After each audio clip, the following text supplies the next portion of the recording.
Good morning बच्चों, कैसे हो आप सब। चलो आज मैं आप लोगों को डेफिनेट इंटीग्रेशन स्टार्ट करता हूँ। क्योंकि अभी स्कूल खुलने में काफ़ी समय है, तो तब तक मैं सोचा इस सिलेबस को आगे बढ़ा दिया जाए। तो देखिए, डेफिनेट इंटीग्रेशन का टॉपिक आज शुरू कर रहे हैं आप लोगों का। स्क्रीन पे आपको दिख रहा होगा, आप सब लिखते भी जाइएगा नोट्स कॉपी में, और जिस तरह से प्रॉब्लम बनाना मैं इसमें सिखा रहा हूँ उसी ढंग से फिर आगे आप प्रॉब्लम बनाइएगा। हर दिन आपको मैथमेटिक्स का 12th मैथमेटिक्स और 12th फिज़िक्स दोनों का एक एक वीडियो एक दिन पे या डेली आप तक पहुंचता रहेगा। 11th क्लास के बच्चों के लिए बनाया जाएगा और 10th क्लास के लिए भी, स्पेशल 10th क्लास के लिए, क्रैश कोर्स के लिए, जो बच्चे 10th बोर्ड देने वाले हैं इस बार, उनके लिए भी बनाया जाएगा। ठीक है, तो आप सब जुड़े रहेंगे, चैनल को सब्सक्राइब कर लेंगे। चलिए आज हम लोग शुरू करते हैं क्लास 12th के लिए डेफिनेट इंटीग्रेशन। जैसा कि आपको स्क्रीन पे दिख रहा होगा, ये डेफिनेट इंटीग्रेशन मतलब निश्चित समाकलन। अभी तक जो आप इंटीग्रेशन पढ़ रहे थे वो इंडेफिनिट था। इंडेफिनिट में ये था कि integration suppose that sine x है, तो इसका आप डायरेक्ट लिखते थे माइनस कोस एक्स प्लस सी, यानी इसमें कोई लिमिट नहीं लगा हुआ था कि इंटीग्रेशन कहाँ से कहाँ तक होता है। लेकिन अब जो इंटीग्रेशन है उसमें लिमिट लगा हुआ रहेगा कि फ्रॉम हेयर टू देयर, यानी उसमें एक लिमिट लगा रहेगा कि आपको इंटीग्रेट करना है इस इंटरवल में, एक इंटरवल रहेगा। तो सबसे पहले आप इंटीग्रेशन का मतलब समझिए कि इंटीग्रेशन से हमको मिलता क्या है ना। चलिए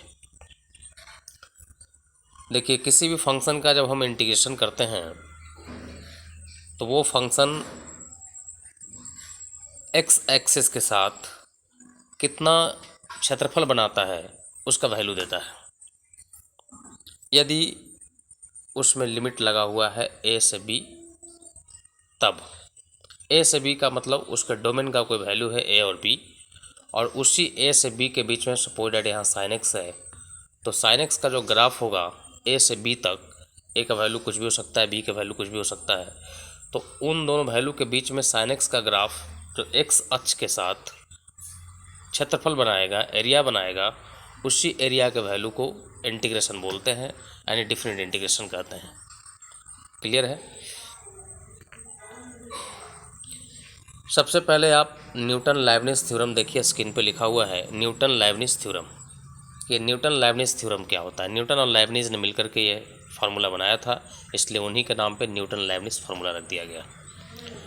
तो न्यूटन साहब और लाइबनिज साहब ने ये फार्मूला दिया कि if F X is continuous in A to B, close interval A to B, यदि क्लोज इंटरवल ए से बी में कोई फंक्शन कंटिन्यूअस है, and integration of F X D X is equal to phi X, suppose कीजिए कि उस function का इंटीग्रेशन फाई एक्स आता है, देन तब क्या बोला इन्होंने, then integration F X D X from A to B is equal to होगा phi B minus phi A. यदि एफ एक्स का इंटीग्रेशन फाई एक्स होता है तो एफ एक्स का different integration from A to B हो जाएगा phi B minus phi A, यानी ऊपर वाला लिमिट, ये जो बी है ऊपर में लिखा हुआ, इसको अपर लिमिट बोलते हैं, और ए जो नीचे है उसको लोअर लिमिट बोलते हैं। पहले अपर लिमिट को सब्स्टिट्यूट करेंगे और उसके बाद लोअर लिमिट को सब्स्टिट्यूट करेंगे। क्लियर है। देखिए नीचे मैंने क्लियर करके लिखा हुआ भी है कि ये जो डिफिनेट इंटीग्रेशन है, एक्स एक्सिस वाई एक्सिस खींच करके एक ग्राफ बनाया कि सपोज कि ये जो एफ एक्स फंक्शन था, एफ एक्स, उस फंक्शन का ग्राफ ये है, ठीक है। लेकिन उस ग्राफ का वैल्यू कहाँ से कहाँ तक लेना है, तो ए से लेकर बी तक, ये डोमेन का वैल्यू है। तो एक्स इक्वल टू ए मान लीजिए यहाँ पे है, एक्स इक्वल टू बी मान लीजिए यहाँ पे है।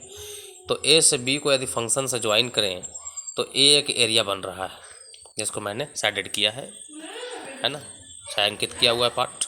तो ये जो छायांकित पोर्शन आपको दिख रहा है स्क्रीन पे, एक्स इक्वल टू ए से एक्स इक्वल टू बी में, उस ग्राफ के साथ और एक्स अक्ष के साथ ये जो एरिया बाउंड हो रहा है, इसी क्षेत्रफल के वैल्यू को डिफिनेट इंटीग्रेशन कहते हैं। यानी डिफिनेट इंटीग्रेशन करने पे उस फंक्शन का यही क्षेत्रफल के वैल्यू के बराबर आता है वैल्यू। वही यहाँ पे लिखा हुआ है कि different integration a to b, different integration f(x) dx from a to b gives the area bounded by the curve y equal to fx, x axis and the lines x equal to a and x equal to b। एक तो रहेगा वो graph y equal to fx, ये graph, और दूसरा रहेगा x axis, और तीसरा x equal to a line और x equal to b line. ये चारों मिलकर के जो एरिया बाउंड किया, ये इसी एरिया का वैल्यू देता है डिफरेंट इंटीग्रेशन। क्लियर है? आगे बढ़ते हैं। जैसा कि अभी आप पढ़े कि इंटीग्रेशन ए से B F X D X बराबर, सपोज कीजिए 5x है तो 5x उसका आएगा इंटीग्रेशन, और ये लिमिट है ए से बी उसको इस तरह से रख दिया जाता है फ्रॉम ए टू बी। अब पहले अपर लिमिट इसमें सब्स्टिट्यूट करते हैं, x के जगह पे पहले b रखेंगे, तो x के जगह पे b रख दिया तो ये हो गया 5b, और फिर x के जगह पे a रखेंगे हो जाएगा 5a, और इन दोनों वैल्यू को सब्ट्रैक्ट कर दिया जाता है, माइनस कर देते हैं, तो यही जो वैल्यू आता है ये डिफरेंट इंटीग्रेशन का वैल्यू आता है। अब सपोज कीजिए एक एग्जाम्पल लेते हैं, एक उदाहरण बनाते हैं इसके। तो एक उदाहरण यहाँ पर लिया गया है कि integration x² + 5x dx from 2 से 3, लोअर लिमिट कितना है 2 और अपर लिमिट है 3, यानी 2 से 3 में इस फंक्शन को इंटीग्रेट करना और वैल्यू बताना है कि कितना आएगा। तो जैसा कि आप इंटीग्रेशन करना जानते हैं कि x² का इंटीग्रेशन क्या होता है, तो x³ 5x का क्या होगा, तो 5 कांस्टेंट है बाहर हो गया, और x का x² 2, और उसके बाद लिमिट रख दिया हमने 2 से 3 था, तो पहले लोअर लिमिट फिर अपर लिमिट 2 से 3। अब देखिए पहले अपर लिमिट को सब्स्टिट्यूट करना है। अपर लिमिट क्या है इसमें, तो अपर लिमिट है 3, तो पहले x के जगह पे जहाँ जहाँ x है उसमें 3 रख दिया, तो यहाँ 3 का क्यूब हो जाएगा, यहाँ 3 का स्क्वायर हो गया, ये अपर लिमिट रखने से वैल्यू आया। अब लोअर लिमिट में 2 है, अब उसके जगह जब जहाँ जहाँ x था उसमें हम लोग लोअर लिमिट 2 रखेंगे तो ये वाला वैल्यू आएगा, और इन दोनों वैल्यू को सब्ट्रैक्ट कर देना है। अब माइनस करने से जो सॉल्व करके वैल्यू आएगा वही मेरा इसका इंटीग्रेशन का वैल्यू दे देगा। क्लियर है? चलिए आगे देखते हैं कि क्या आता है सॉल्व करके वैल्यू। तो देखिए आपका सॉल्व करके वैल्यू आया 113/6, ठीक है, ये तो आप समझ जाएंगे कैलकुलेशन। दूसरा एग्जांपल हमने लिया है integration x² dx from -1 to 2। अब इसको इंटीग्रेट करना है, तो x² का इंटीग्रेशन क्या होगा, x³ लिमिट है -1 से 2, तो -1 से 2 यहाँ रख दिया। क्लियर, आपको दिख रहा होगा ये। अब सबसे पहले अपर लिमिट रखना है 2, तो 2 रख दिया x के जगह पे, तो 2 का क्यूब/3, फिर -1 रखेंगे तो -1 का क्यूब/3, और इन दोनों को सब्ट्रैक्ट किया जाता है तो सब्ट्रैक्ट कर दिए। अब इसको हम लोग कैलकुलेट किए तो वैल्यू सोल्व करके आया 3। तो इस तरह से हम लोग डिफरेंट इंटीग्रेशन करेंगे। और एक एग्जांपल आप देख लीजिए।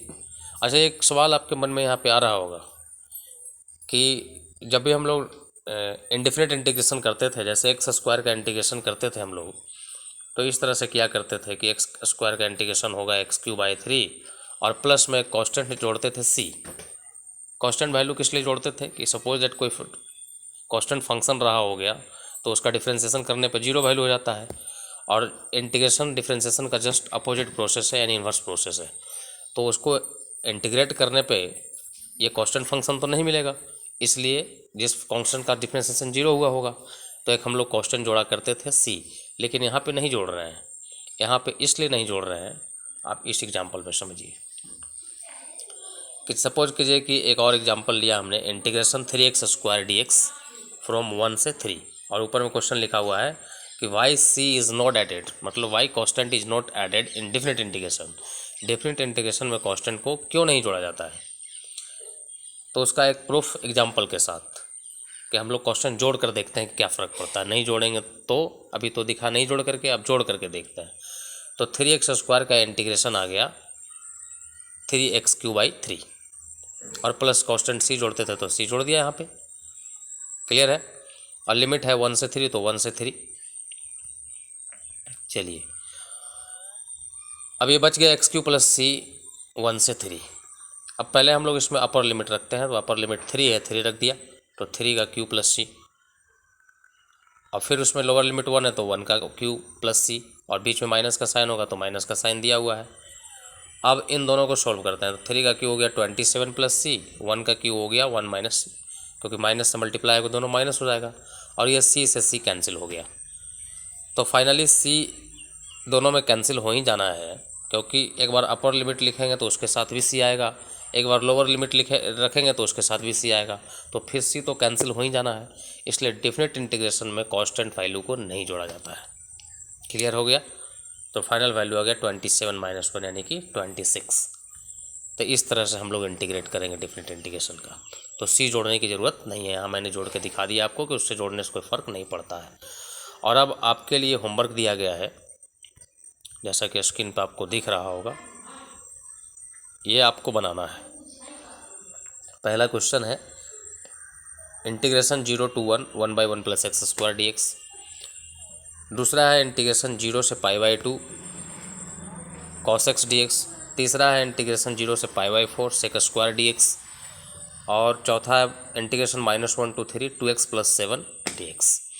अब सबका वैल्यू आप जानते हैं, इंटीग्रेशन का फार्मूला सबसे पहले से पता है, डिफिनेट इंडेफिनेट में पढ़ चुके हैं, तो वही फार्मूला लगाना है। बस यहाँ पे एक्स्ट्रा क्या हो रहा है कि लिमिट लग गया है 0 से 1, तो इस तरह से लिखेंगे जैसे यहाँ पे 3 और 1 लिखा हुआ है। पहले अपर लिमिट को पुट करेंगे, फिर लोअर लिमिट को पुट करेंगे, और जो वैल्यू आएगा उसको कैलकुलेट कर लेंगे हम लोग। तो ये 4 होमवर्क आपको बना करके रखना है, ठीक है।